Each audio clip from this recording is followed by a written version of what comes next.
Today is Tuesday, July 5th, 2022.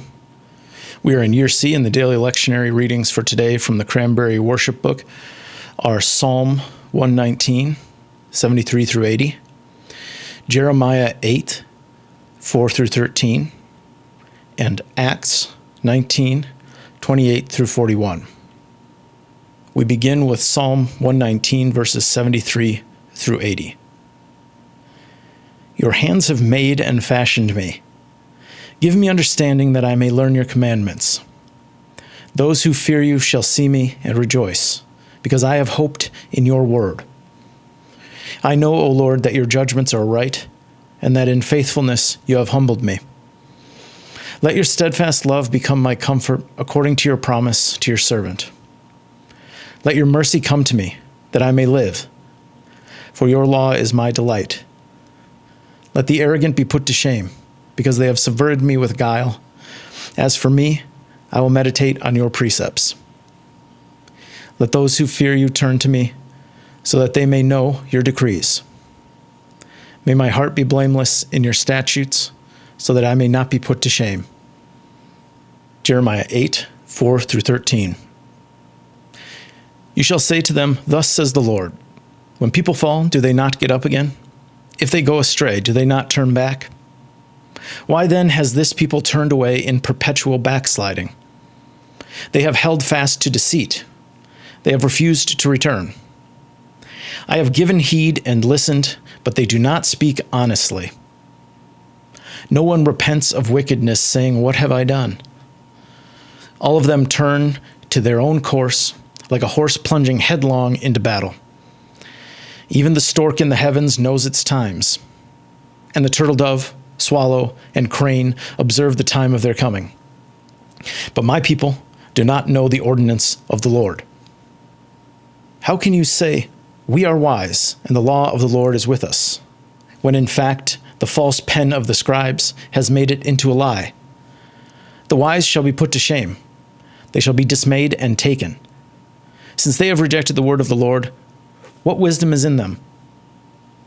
Therefore I will give their wives to others and their fields to conquerors. Because from the least to the greatest, everyone is greedy for unjust gain. From prophet to priest, everyone deals falsely. They have treated the wound of my people carelessly, saying, Peace, peace, when there is no peace. They acted shamefully, they committed abomination, yet they were not at all ashamed. They did not know how to blush. Therefore, they shall fall among those who fall.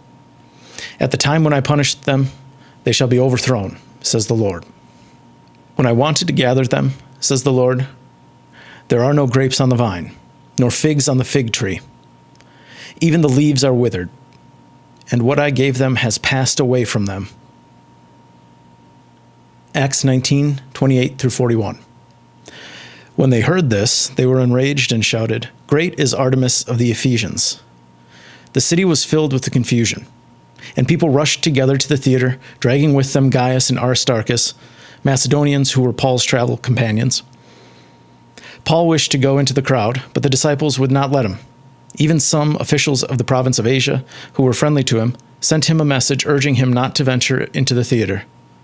Meanwhile, some were shouting one thing, some another, for the assembly was in confusion, and most of them did not know why they had come together. Some of the crowd gave instructions to Alexander, whom the Jews had pushed forward, and Alexander motioned for silence and tried to make a defense before the people. But when they recognized that he was a Jew, for about 2 hours, all of them shouted in unison, Great is Artemis of the Ephesians. But when the town clerk had quieted the crowd, he said, Citizens of Ephesus, who is there that does not know that the city of the Ephesians is the temple keeper of the great Artemis and of the statue that fell from heaven? Since these things cannot be denied, you ought to be quiet and do nothing rash. You have brought these men here, who are neither temple robbers nor blasphemers of our goddess. If, therefore, Demetrius and the artisans with him have a complaint against anyone, the courts are open and there are proconsuls.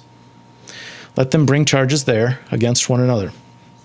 If there is anything further you want to know, it must be settled in the regular assembly. for we are in danger of being charged with rioting today, since there is no cause that we can give to justify this commotion." When he had said this, he dismissed the assembly.